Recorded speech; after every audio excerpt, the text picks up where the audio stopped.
അപ്പോൾ നമ്മൾ പഠിക്കാൻ പോകുന്നത് 10ാം ക്ലാസ് സോഷ്യൽ സയൻസിലെ ലിബർട്ടി ഇക്വാലിറ്റി ഫ്രറ്റേണിറ്റി എന്ന് പറയുന്ന ചാപ്റ്ററിലെ നെക്സ്റ്റ് പാർട്ട് വീഡിയോ ആണ്. ന്യൂ കോൺസ്റ്റിറ്റ്യൂഷൻ എന്ന് തുടങ്ങുന്ന പാർട്ട് മുതൽ ആ ഒരു പാഠത്തിൻ്റെ ലാസ്റ്റ് വരെയാണ് ഈ പാർട്ടിൽ ഉൾപ്പെടുത്തിയിരിക്കുന്നത്. അപ്പോൾ അതിലേക്ക് നോക്കുന്നതിന് മുമ്പ് ഈ ചാനൽ ആരെങ്കിലും സബ്സ്ക്രൈബ് ചെയ്യാനുണ്ടെങ്കിൽ ദയവായി സബ്സ്ക്രൈബ് ചെയ്ത് സപ്പോർട്ട് ചെയ്യുക. വീഡിയോ ഇഷ്ടപ്പെടുകയാണെങ്കിൽ ലൈക്ക് ചെയ്യുക, കമൻറ്റ് ചെയ്യുക. ഫ്രണ്ട്സിന് ആർക്കെങ്കിലും യൂസ്ഫുൾ ആവുമെന്ന് തോന്നുകയാണെങ്കിൽ ഷെയർ ചെയ്ത് കൊടുക്കുക. അപ്പോൾ നമുക്ക് ചാപ്റ്ററിലേക്ക് കിടക്കാം. New constitution. അപ്പോൾ അതിന് മുമ്പായിട്ടൊരു സ്റ്റേറ്റ്മെൻറ്റ് ഇവിടെ കൊടുത്തിട്ടുണ്ട്, ഒരു ഇൻട്രൊഡക്ടറി സ്റ്റേറ്റ്മെൻറ്റ് ഇവിടെ കൊടുത്തിട്ടുണ്ട്. Men are born and remain free and equal in rights.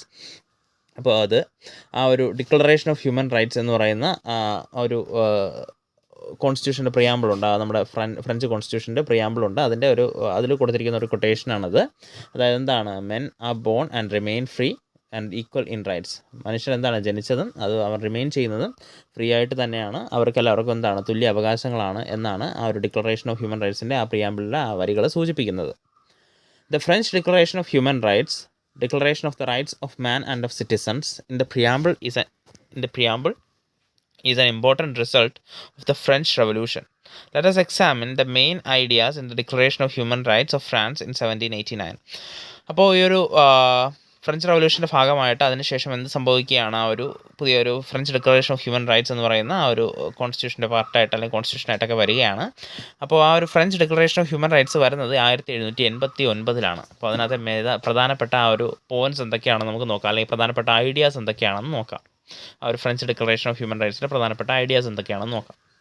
അപ്പോൾ ആദ്യത്തെ ഐഡിയ എന്ന് പറയുന്നത് men are born and remain free and equal in rights. അപ്പോൾ നമ്മൾ നേരത്തെ ആ ഒരു ഇൻട്രൊഡക്ടറി സ്റ്റേറ്റ്മെൻ്റ് ആയിട്ട് കൊടുത്തിരിക്കുന്ന സംഭവം തന്നെയാണ്. എന്താണ്? മനുഷ്യൻ ജനിക്കുന്നതും അവൻ ജീവിക്കുന്നതും ഫ്രീ ആയിട്ടാണ്. അതുകൊണ്ട് തന്നെ അവൻ എന്ത് ചെയ്യണം? ഈക്വൽ റൈറ്റ്സും വേണം. അതായത് മനുഷ്യൻ ജനിക്കുന്നത് മാത്രമല്ല, അവൻ ജീവിക്കുന്നത് ഫ്രീ ആയിട്ടായിരിക്കണം. അതുപോലെ അവന് മനുഷ്യർക്കെല്ലാവർക്കും എന്താണ്? തുല്യ റൈറ്റ്സും ആയിരിക്കണം എന്നുള്ളതാണ് ആദ്യത്തെ ഐഡിയ. രണ്ടാമത്തെ ഐഡിയ എന്ന് പറയുന്നത് the aim of all political associations is the preservation of the natural and inseparable rights of man. These are the rights to liberty, property, security and resistance to oppression. അപ്പോൾ എല്ലാ political അസോസിയേഷൻ്റെയും ലക്ഷ്യം എന്തായിരിക്കണം? ആ ഒരു preservation ആയിരിക്കണം. ജനങ്ങളുടെ ആ ഒരു റൈറ്റ്സിൻ്റെ അല്ലെങ്കിൽ ആ ഒരു അവകാശങ്ങളുടെ സംരക്ഷണമായിരിക്കണം എല്ലാ പൊളിറ്റിക്കൽ അസോസിയേഷൻ്റെയും ലക്ഷ്യം. അതുപോലെ തന്നെ ആ ഒരു റൈറ്റ്സിൽ ഉൾപ്പെടുന്നതാണ് അവൻ്റെ സ്വാതന്ത്ര്യം, ലിബർട്ടിയും, സ്വത്തുകളും, സെക്യൂരിറ്റിയും, ആ ഒരു ഓപ്പറേഷനിൽ നിന്നുള്ളൊരു സംരക്ഷണം അല്ലെങ്കിൽ റെസിസ്റ്റൻസും, ഇതൊക്കെ അവൻ്റെ ഒരു അവകാശങ്ങളാണ്. മൂന്നാമത്തെ പ്രധാനപ്പെട്ട ഐഡിയ എന്ന് പറയുന്നത് the principle of all sovereignty resides is essentially in this nation. Liberty consist in the freedom to do everything which injures no one else. അപ്പോൾ എന്താണ്? ആ ഒരു രാജ്യത്തിന് മേലിൽ എന്തുണ്ട്? ഒരു സോവറിനിറ്റി ഉണ്ട്. രാജ്യത്തിന് എന്തുണ്ട്? ഒരു സോവറിനിറ്റി ഉണ്ട്. അതുപോലെ തന്നെ ആ ഒരു ഫ്രീഡം എന്ന് പറയുമ്പോൾ എന്തും ചെയ്യാനുള്ള ഫ്രീഡം ഉണ്ട്. ബാക്കിയുള്ളവർക്ക് ദ്രോഹം ഉണ്ടാവാതെ അല്ലെങ്കിൽ എന്തെങ്കിലും ഇഞ്ചുറി ഉണ്ടാവാത്ത രീതിയിൽ എന്തും ചെയ്യാനുള്ള സ്വാതന്ത്ര്യമുണ്ട്. ഇഞ്ചുറി എന്ന് പറഞ്ഞാൽ ഫിസിക്കൽ ഇഞ്ചുറി മാത്രമല്ല, ഏത് തരത്തിലായാലും ഒരു ഇഞ്ചുറി ഉണ്ടാവാതെ എന്തും ചെയ്യാനുള്ളൊരു സ്വാതന്ത്ര്യമുണ്ട് എന്നുള്ളതാണ് ഫ്രീഡത്തിൽ ഉൾപ്പെടുന്നത്. അടുത്ത ഐഡിയ എന്ന് പറയുന്നത് the law can only prohibit such actions as are hurtful to the society. ആ ഒരു സമൂഹത്തിന് ദോഷകരമാവുന്ന ആക്ഷൻസ് മാത്രമേ, സമൂഹത്തിന് ദോഷകരമാവുന്ന പ്രവർത്തികൾ മാത്രമേ എന്ത് ചെയ്യാൻ പറ്റുള്ളൂ? ഗവൺമെൻറ്റിന് എന്ത് ചെയ്യാൻ പറ്റുള്ളൂ? ആ ഒരു പ്രൊഹിബിറ്റ് ചെയ്യാൻ പറ്റുള്ളൂ. നിരോധിക്കാനോ അല്ലെങ്കിൽ തടയാനോ ഒക്കെ സാധിക്കുള്ളൂ. The French National Assembly implemented many reforms in the socio-economic and political spheres of France. The most important of these were, അപ്പോൾ നമ്മൾ നോക്കുകയാണെങ്കിൽ ആ ഒരു ഫ്രഞ്ച് നാഷണൽ അസംബ്ലി ഒരുപാട് റിഫോംസ്, ഒരുപാട് പരിഷ്കരണങ്ങൾ കൊണ്ടുവന്നിട്ടുണ്ടായിരുന്നു. ആ ഒരു സോഷ്യൽ, എക്കണോമിക്കൽ, പൊളിറ്റിക്കൽ മേഖലകളിലൊക്കെ, സാമ്പത്തിക, രാഷ്ട്രീയ മേഖലകളിലൊക്കെ ഒരുപാട് റിഫോംസ് കൊണ്ടുവന്നിട്ടുണ്ടായിരുന്നു. അതിൽ ചിലതാണ് implemented A unified constitution through out the country. ആ രാജ്യം മൊത്തവും ഒരു ഏകീകൃത കോൺസ്റ്റിറ്റ്യൂഷൻ, ഭരണഘടന കൊണ്ടുവരുന്നു. അതാണ് ആദ്യത്തേത്. രണ്ടാമത്തെ issued a new paper currency called assignat. അപ്പോൾ അസിഗ്നറ്റ് എന്ന് പറയുന്ന പുതിയ പേപ്പർ കറൻസി, ആ ഒരു കറൻസി കൊണ്ടുവരുന്നു. മൂന്നാമത്തെ എന്താണ്? Declared complete religious tolerance. ആ ഒരു റിലീജിയസ് ടോളറൻസ് അല്ലെങ്കിൽ മതപരമായിട്ടുള്ള സ്വാതന്ത്ര്യങ്ങളും കാര്യങ്ങളും എല്ലാം കൊടുക്കുന്നു. അടുത്തത് clergy became salaried government employees. Clergy എന്താക്കുന്നു? സാലറിയുള്ള ഗവൺമെൻറ് എംപ്ലോയീസ് മാത്രമാക്കി മാറ്റുന്നു. അപ്പോൾ ഇതൊക്കെയാണ് ആ ഒരു ഫ്രഞ്ച് നാഷണൽ അസംബ്ലി ആ ഒരു സോഷ്യൽ, എക്കണോമിക്കൽ, പൊളിറ്റിക്കൽ സ്പിയേഴ്സിൽ കൊണ്ടുവന്ന ചേഞ്ചസ് എന്ന് പറയുന്നത്. ആ ഒരു വിപ്ലവങ്ങൾക്ക് ശേഷം, അതിനുശേഷം ഉണ്ടാകുന്ന റൈൻ ഓഫ് ടെററും സെപ്റ്റംബർ മസാക്കറും എന്താണെന്ന് നമുക്ക് നോക്കാം. റൈൻ ഓഫ് ടെറർ എന്ന് വെച്ചാൽ എന്താണ്? ആ ഒരു അതിനുശേഷം നടന്ന അക്രമ സംഭവങ്ങളും ആ ഒരു സെപ്റ്റംബറിലെ കൂട്ടക്കൊലകളും കാര്യങ്ങളൊക്കെയാണ് നമ്മൾ പഠിക്കാൻ പോകുന്നത്. In 1792, a new governing body called the National Convention came into being in the place of the National Assembly. The National Convention declared France as a republic and executed Louis XVI. The Jacobins seized the control of France and had become a republic. When the major powers of Europe like Britain, Austria and Russia attacked France, the Committee of Public Safety was formed to deal with the situation. Led by the committee, a reign of terror began in France. The administration of cities Paris was in the hands of Danton, Herbert, Marat and Robespierre. നമ്മൾ നോക്കുകയാണെങ്കിൽ 1792 ഒരു പുതിയ governing body, ഒരു പുതിയ ഭരണ സംവിധാനം വരികയാണ്. National convention എന്നാണ് അതിൻ്റെ പേര്. നാഷണൽ അസംബ്ലിക്ക് പകരമായിട്ട് നാഷണൽ കൺവെൻഷൻ എന്ന് പറയുന്ന പുതിയ ഭരണ സംവിധാനം 1792 വരികയാണ്. ആ നാഷണൽ കൺവെൻഷൻ എന്ത് ചെയ്യാണ്? ഫ്രാൻസിനെ ഒരു റിപ്പബ്ലിക്കായിട്ട് പ്രഖ്യാപിക്കുകയും അല്ലെങ്കിൽ ലൂയി 16 എക്സിക്യൂട്ട് ചെയ്യുകയും ചെയ്യുന്നു. അതായത് രാജ്യത്ത് ഒരു തിരഞ്ഞെടുക്കപ്പെട്ട ഒരു രാഷ്ട്രത്തലവൻ ഉള്ള രാജ്യമായിട്ട് മാറ്റുകയും ആ ലൂയി 16 എന്ത് ചെയ്യുകയാണ്? എക്സിക്യൂട്ട് ചെയ്യുകയാണ് ചെയ്യുന്നത്. അപ്പോൾ അവിടെ ആ ഒരു the Jacobin seized control of France that had become a republic. അപ്പോൾ റിപ്പബ്ലിക്കായ ഫ്രാൻസിൻ്റെ കൺട്രോൾ ജാക്കോബിൻസ് എന്ന് പറയുന്ന ഒരു ഗ്രൂപ്പ് ഏറ്റെടുക്കുകയാണ് ഉണ്ടായത്. ഇപ്പോൾ യൂറോപ്പിലെ പ്രധാനപ്പെട്ട പവേഴ്സായ ബ്രിട്ടനും ഓസ്ട്രിയയും റഷ്യയും ഒക്കെ ഈ സമയത്ത് ഫ്രാൻസിനെ അറ്റാക്ക് ചെയ്യുന്നുണ്ട്. അവരെ ആ അക്രമങ്ങളിൽ നിന്ന് സംരക്ഷിക്കാനായിട്ട് കമ്മിറ്റി ഓഫ് പബ്ലിക് സേഫ്റ്റി അല്ലെങ്കിൽ പൊതുസുരക്ഷാ കമ്മിറ്റി എന്ന് പറയുന്ന ഒരു കമ്മിറ്റിയെ സ്ഥാപിക്കുകയും ആ ഒരു സിറ്റുവേഷൻ ഡീൽ ചെയ്യാൻ വേണ്ടിയിട്ട് അവരെ ഏൽപ്പിക്കുകയും ചെയ്യുന്നു. അപ്പോൾ ഈ സമയത്താണ് റെയിൻ ഓഫ് ടെറർ എന്ന് പറയുന്ന ഒരു പീരീഡ് ആരംഭിക്കുന്നത്. അപ്പോൾ ആ ഒരു പാരീസ് എന്ന് പറയുന്ന നഗരത്തിൻ്റെ അഡ്മിനിസ്ട്രേഷൻ പ്രധാനമായിട്ടും ഈ ജാക്കോബിൻ അല്ലെങ്കിൽ ഈ ഒരു പബ്ലിക് സേഫ്റ്റി കമ്മിറ്റിയിൽപ്പെട്ട ഡാൻറ്റൺ, ഹെർബർട്ട്, മാരറ്റ്, റോബസ്പിയർ അവരുടെ കൈക്കുള്ളിലാവുകയാണ് ചെയ്യുന്നത്. Thousands of people, including nobles, priests and supporters of the king, were branded traitors and imprisoned. When the prisons overcrowded, about 1,500 people were killed on the streets of Paris. This is known as the infamous September Massacre. The guillotine was a special machine made to kill people. The leaders of the Republic, who were responsible for the deaths of many thousand during the reign of terror, were also guillotined later. അപ്പോൾ ഏകദേശം ആയിരക്കണക്കിന് ആൾക്കാരെ, അതായത് നോബിൾസും പ്രീസ്റ്റും രാജാവിൻ്റെ സപ്പോർട്ടേഴ്സുമായിട്ടുള്ള ആയിരക്കണക്കിന് ആൾക്കാരെ ട്രൈറ്റേഴ്സ് അല്ലെങ്കിൽ ചതിയന്മാരെന്നും ഒക്കെ മുദ്ര കുത്തി എന്ത് ചെയ്യുകയാണ്? ജയിലിലടക്കിയാണ്. അവസാനം ജയിൽ നിറഞ്ഞപ്പോൾ ഏകദേശം 1500 ആൾക്കാരെ പാരീസിൽ എന്ത് ചെയ്യാണ്? കൊല്ലുകയാണ്. അപ്പോൾ ഇതിനെയാണ് നമ്മൾ ഇൻഫേമസ് ആയ സെപ്റ്റംബർ മെസാക്കർ എന്ന് പറയുന്നത്. അപ്പോൾ രാജാവിൻ്റെയും അല്ലെങ്കിൽ ആ ഒരു നോബിൾസ് പ്രീസ്റ്റ് ആ ഒരു ഗ്രൂപ്പിൽപ്പെട്ടവരെയൊക്കെ ട്രേറ്റേഴ്സ് എന്ന് പറഞ്ഞ് എന്ത് ചെയ്യാണ്? അറസ്റ്റ് ചെയ്യുകയും അതിനെ പ്രിസണിൽ അടയ്ക്കുകയും ചെയ്യുന്നു. പ്രിസൺസ് അവസാനം ഓവർ ക്രൗഡ് ആയപ്പോൾ അവരെ കൊന്നൊടുക്കുകയാണ് ചെയ്യുന്നത്. ഇതിനെയാണ് റെയിൻ ഓഫ് ടെറർ അല്ലെങ്കിൽ സെപ്റ്റംബർ മസാക്കർ എന്നൊക്കെ പറയുന്നത്. ഒരു ഗില്ലറ്റിൻ എന്ന് പറയുന്ന ഒരു സ്പെഷ്യൽ മെഷീൻ ഉപയോഗിച്ചാണ് ഈ ഒരു കൃത്യങ്ങൾ നടത്തിയത്. അവസാനം റെയിൻ ഓഫ് ടെററിന് നേതൃത്വം കൊടുത്തവരെയും ആ പീരീഡ് കഴിയുമ്പോൾ ഇതേ രീതിയിൽ കൊല്ലുന്നുണ്ട്. The revolutionaries abandoned the current calendar and implemented a new revolutionary calendar. അപ്പോൾ ഒരു വിപ്ലവകാരികൾ എന്ത് ചെയ്യുകയാണ്? ഒരു പുതിയ എക്സിസ്റ്റിംഗ് കലണ്ടറൊക്കെ മാറ്റിയിട്ട് പുതിയ കലണ്ടർ സംവിധാനങ്ങളൊക്കെ കൊണ്ടുവരികയാണ്. അപ്പോൾ അതിനെയാണ് റവല്യൂഷണറി കലണ്ടർ എന്ന് പറയുന്നത്. അപ്പോൾ a new constitution. With the end of the reign of terror, a new constitution came into being in France in 1795. Based on this, a committee consisting of 5 members carried out the administration. This system of government was called as Directory. But soon corruption and mismanagement led to the collapse of the Directory. The people were pushed to utter poverty and lost faith in the new government. അപ്പോൾ നമ്മൾ നോക്കുകയാണെങ്കിൽ ഈ ഫ്രാൻസിൽ 1795 അപ്പോൾ reign of ടെററിൻ്റെ കാലമൊക്കെ കഴിഞ്ഞതിന് ശേഷം 1795 ആയപ്പോൾ പുതിയൊരു കോൺസ്റ്റിറ്റ്യൂഷനൊക്കെ വരുന്നുണ്ട്. ആ സമയത്ത് അവർ ഭരിക്കാനായിട്ട് 5 അംഗ ഒരു കമ്മിറ്റി, ഒരു അഡ്മിനിസ്ട്രേഷൻ കമ്മിറ്റി രൂപീകരിക്കുന്നുണ്ട്. അതിൻ്റെ പേരാണ് ഡയറക്ടറി. പക്ഷേ അതിനകത്ത് കറപ്ഷനും അല്ലെങ്കിൽ ദുർഭരണവും അല്ലെങ്കിൽ കറക്റ്റായിട്ട് മാനേജ് ചെയ്യാൻ പറ്റാത്ത മിസ്മാനേജ്മെൻറ്റും അഴിമതിയൊക്കെ കാരണം ഈ ഡയറക്ടറി അങ്ങ് തകരുകയാണ്. അതായത് ജനങ്ങൾ വീണ്ടും പോവർട്ടിയിലേക്കൊക്കെ പോകുന്നു. പുതിയ ഗവൺമെൻറ്റിൽ ജനങ്ങൾക്ക് വിശ്വാസമില്ലാതാവുന്നു. ഫ്രാൻസിൽ വീണ്ടും ഒരു പ്രശ്നങ്ങൾ ഉദിച്ചു വരികയാണ്. Consequences of the French Revolution. The most obvious result of the French Revolution was the collapse of feudalism in France. The laws of the old regime disappeared with the revolution. The land owned by the church became the property of the middle class. The land under the nobles were confiscated and all kind of benefits were abolished. With the introduction of unified system of weights and measure, the inaccuracy in weights and measures ended. അപ്പോൾ എന്ത് ചെയ്യാണ്? ആ ഒരു French റവല്യൂഷൻ്റെ ഏറ്റവും വലിയ impact എന്ന് പറയുന്നത് ആ ഒരു ഫ്യൂഡലിസത്തിൻ്റെ തകർച്ചയാണ്. ആ ഒരു ഫ്രാൻസിലെ ഫ്യൂഡലിസത്തിൻ്റെ തകർച്ചയാണ്. പഴയ രീതിയും കാര്യങ്ങളും ഭരണങ്ങളും എല്ലാം പോയി. ചർച്ചിൻ്റെ പേരിലുണ്ടായിരുന്ന പ്രോപ്പർട്ടിയൊക്കെ ഇപ്പോൾ മിഡിൽ ക്ലാസ്സിൻ്റേതായി. ആ ഒരു നോബൽസിൻ്റെ പ്രോപ്പർട്ടിയൊക്കെ എന്ത് ചെയ്തു? കോൺഫിസ്കേറ്റ് ചെയ്തു. ഒരു ഫ്രാൻസിൽ മുഴുവൻ ഒരു unified system of weights and measures കൊണ്ടുവരികയാണ്. ഒരു അംഗീകൃത അളവ് തൂക്ക സംവിധാനങ്ങൾ കൊണ്ടുവരികയാണ്. ആ ഇന്നക്യുറസി, ആ ഒരു വെയ്റ്റിൽ മെഷറിലും ഒക്കെ ഉണ്ടായിരുന്ന ആ ഇന്നക്യുറസി എന്ത് ചെയ്യുകയാണ്? ഒഴിവാക്കപ്പെടുകയാണ്. അങ്ങനെയുള്ള ചേഞ്ചസ് ആ ഒരു ഫ്രഞ്ച് റവല്യൂഷൻ്റെ കോൺസിക്വൻസ് ആയിട്ട് ഫ്രാൻസിൽ ഉണ്ടാവുകയാണ്. The concept of modern nationalism in the contribution of French Revolution, it was only after the French Revolution that the existence of a nation began to be expressed through national character, not through monarchy. The concept of nation in its full sense came into being after French Revolution. അതായത് ഒരു രാജ്യം എന്ന നിലയിൽ അത് ഒരു national sense ഉണ്ടാകും, അല്ലെങ്കിൽ national ഒരു ക്യാരക്ടർ ഉണ്ടാകുന്ന ആ ഒരു ഫ്രഞ്ച് റവല്യൂഷന് ശേഷമാണ്. ഒരു രാജ്യം എന്ന ഒരു സംഭവം ഉണ്ടാകുന്നത്, ഒരു രാജ്യം എന്ന വികാരം ഉണ്ടാകുന്നത് ഫ്രഞ്ച് റവല്യൂഷന് ശേഷമാണ്.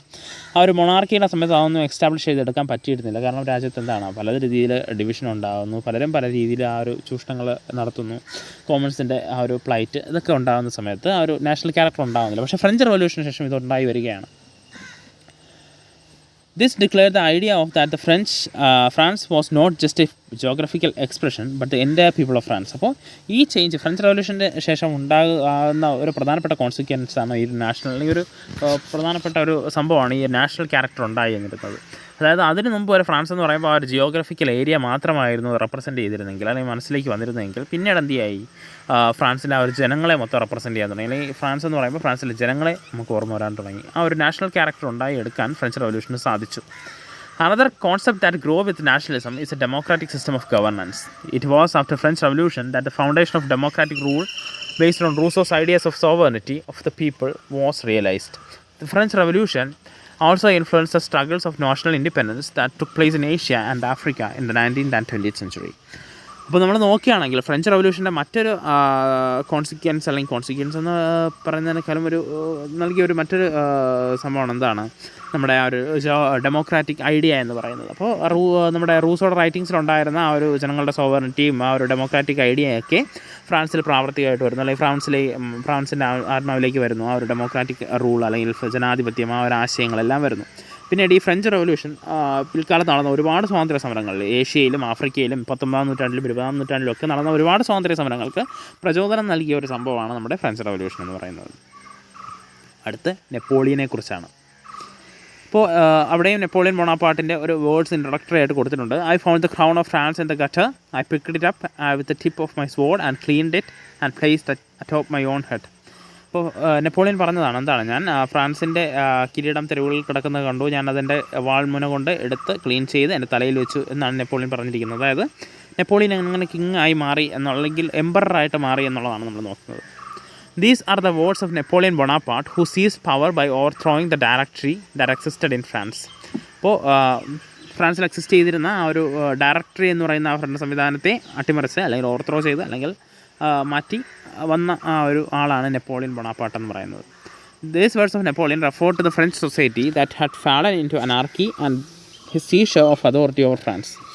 Napoleon was brigadier general in the French army. He established a new administrative system consisting of 3 consuls instead of directory.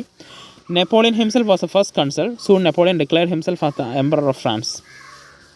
Let us take a look at the administrative reforms he implemented in France. അപ്പോൾ നമ്മൾ നോക്കുകയാണെങ്കിൽ Napoleon French ആർമിയിലെ ഒരു brigadier general ആയിരുന്നു. അപ്പോൾ ഈ ഒരു ദുർഭരണം കാരണമൊക്കെ വലഞ്ഞിരുന്ന French ജനതയിൽ നിന്ന് French ആ ഒരു ഡയറക്ടറിയെ മാറ്റി ഒരു സംവിധാനം കൊണ്ടുവന്ന ആളാണ് നെപ്പോളിയൻ. 3 കൺസൾസ് അടങ്ങുന്ന ഒരു സംവിധാനമായിരുന്നു അദ്ദേഹം കൊണ്ടുവന്നത്. ആദ്യത്തെ കൺസൾ എന്ന് പറയുന്നത് നെപ്പോളിയനാണ്. കൂടാതെ 2 കൺസൾസും ഉണ്ടായിരുന്നു. പെട്ടെന്ന് തന്നെ നെപ്പോളിയൻ എന്തായിട്ട് മാറി, സ്വയം ഫ്രാൻസിലെ ഒരു എംപറർ എന്ന രീതിയിലേക്ക്, അല്ലെങ്കിൽ ഭരണാധികാരിയായിട്ട് സ്വയം മാറുകയാണ് ചെയ്തത്. അപ്പോൾ അദ്ദേഹം ഒരുപാട് റിഫോംസ് ഫ്രാൻസിൽ കൊണ്ടുവന്നിട്ടുണ്ടായിരുന്നു. ആ റിഫോംസും ചേഞ്ചസുമാണ് നമുക്ക് നോക്കുന്നത്. ലീഗൽ റിഫോംസ്, അദ്ദേഹം കൊണ്ടുവന്ന ലീഗൽ റിഫോംസ് എന്താണെന്ന് വെച്ചാൽ, by Napoleonic code feudal laws were abolished and equality and religious freedom were recognised. അപ്പോൾ നെപ്പോളിയനിക് കോഡ് എന്ന് പറയുന്ന ആ ഒരു നിയമങ്ങളിലൂടെ അദ്ദേഹം ആ ഒരു ഫ്യൂഡൽ ലോസ് ഒക്കെ അബോളിഷ് ചെയ്തു. ഇക്വാലിറ്റിയും റിലീജിയസ് ഫ്രീഡം ഒക്കെ ഫ്രാൻസിൽ കൊണ്ടുവന്നു. കൺകോർഡറ്റ്, അതായത് നെപ്പോളിയനും പോപ്പും തമ്മിലുള്ള ആ ഒരു കത്തോലിക് ചർച്ചിൻ്റെ ഹെഡായ പോപ്പും തമ്മിലുള്ള ഒരു എഗ്രിമെൻ്റാണ്. As per the agreement with the pope, the freedom of the Catholic church was restored. Other religious groups were also granted freedom. അപ്പോൾ ആ ഒരു എഗ്രിമെൻറ്റ് പ്രകാരം ആ ഒരു കത്തോലിക് ചർച്ചിനുണ്ടായിരുന്ന ഫ്രീഡം തിരിച്ചു കൊടുക്കുകയും മറ്റ് റിലീജിയസ് ഗ്രൂപ്പ്സിന് ഫ്രീഡം കൊടുക്കുകയാണ് ചെയ്തത്. അടുത്ത എഡ്യൂക്കേഷണൽ റിഫോംസ് ആണ്. Steps were taken to universalize education. Government-run schools called lycée were established. The goal of this was to produce educated people for the government service and army. A national university called as the University of France was established. Through this system, the state controlled the country's education. അപ്പോൾ നമ്മൾ നോക്കുകയാണെങ്കിൽ ഒരു യൂണിവേഴ്സലൈസ് education കൊണ്ടുവരാനുള്ള ശ്രമങ്ങൾ നടന്നു. ഫ്രാൻസിൽ government lazy എന്ന് പറയുന്ന സ്കൂളുകൾ എസ്റ്റാബ്ലിഷ് ചെയ്തു. അപ്പോൾ ഇതിൻ്റെയൊക്കെ ശ്രമം എന്തായിരുന്നു വെച്ചാൽ ഗവൺമെൻറ് സർവീസിലേക്കും ആർമിയിലേക്കൊക്കെ വിദ്യാഭ്യാസമുള്ള ആൾക്കാരെ എത്തിക്കുക എന്നുള്ളതായിരുന്നു. University of France, national university of France establish ചെയ്തു. അപ്പോൾ ഇതൊക്കെയാണ് നമ്മുടെ നെപ്പോളിയൻ ചെയ്തത്. അടുത്ത എക്കണോമിക് റിഫോംസ് നോക്കുകയാണെങ്കിൽ establish the bank of France and implement unified currency system. Bank of France establish ചെയ്യുന്നു, ഒരു യൂണിഫോംഡ് കറൻസി സിസ്റ്റം, ഒരു ഏകീകൃത കറൻസി സംവിധാനമൊക്കെ കൊണ്ടുവരികയാണ്. അടുത്ത മിലിറ്ററി റിഫോംസ് നോക്കുകയാണെങ്കിൽ the army was reorganised into several battalions. Several battalions ആയിട്ട് ആർമിയെ റീഓർഗനൈസ് ചെയ്തെടുത്തു. ഇങ്ങനെ ഒരുപാട് റിഫോംസ് നെപ്പോളിയൻ കൊണ്ടുവന്നു.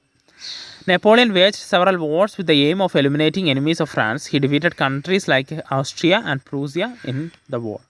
അപ്പോൾ നെപ്പോളിയൻ ഒരുപാട് യുദ്ധങ്ങൾ ചെയ്തു. അതിൻ്റെ ലക്ഷ്യമെന്ന് പറയുന്നത് ഫ്രാൻസിൻ്റെ എനിമീസിനെ നശിപ്പിക്കുക എന്നുള്ളതായിരുന്നു. അങ്ങനെ ഓസ്ട്രിയ, പ്രൂസിയ തുടങ്ങിയ രാജ്യങ്ങളെയൊക്കെ ഡിഫീറ്റ് ചെയ്യുകയാണ്. Napoleon's arch enemy was Britain. He devised plans to destroy Britain economically as he knew that it would be impossible to conquer Britain, which was superior naval power. അപ്പോൾ നെപ്പോളിയനെ സംബന്ധിച്ചിടത്തോളം അവരുടെ മുഖ്യ ശത്രു എന്ന് പറയുന്നത് ബ്രിട്ടനായിരുന്നു. പക്ഷേ ബ്രിട്ടനെ എക്കണോമിക്കലി നശിപ്പിക്കുക എന്നുള്ളതായിരുന്നു ആരുടെ ലക്ഷ്യം, നമ്മുടെ നെപ്പോളിയൻ്റെ ലക്ഷ്യം.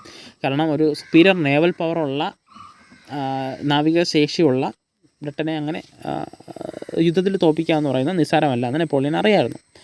The plan formulated for this purpose was the continental system. According to this, countries that were under the control of France or the friendly nations of France were banned from trading with Britain.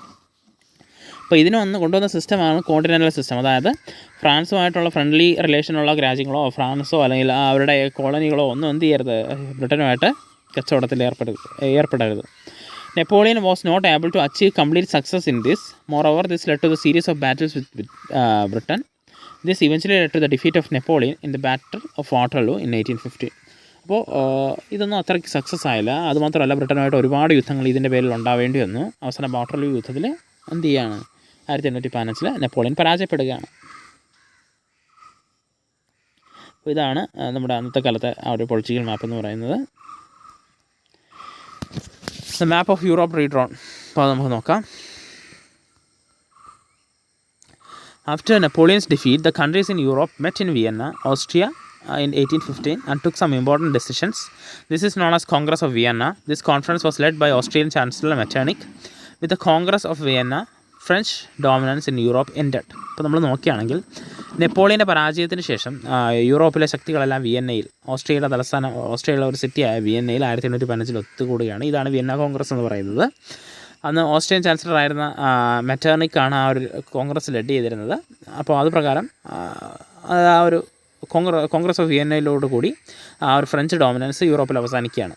അപ്പോൾ Congress of വിയന്നയിലെ പ്രധാന decisions എന്താണെന്ന് നോക്കാം. Restore the monarchies that existed in the countries of Europe, including France, before the French Revolution. അപ്പോൾ French revolution മുമ്പുണ്ടായിരുന്ന രീതിയിൽ തന്നെ ആ ഒരു മൊണാർക്കീസിനെ, ആ രാജവംശങ്ങളെ തിരിച്ച് എസ്റ്റാബ്ലിഷ് ചെയ്യുക. മോർബൺ ഡയനാസ്റ്റി ഫ്രാൻസിലേക്ക് തിരിച്ചു കൊണ്ടുവരിക.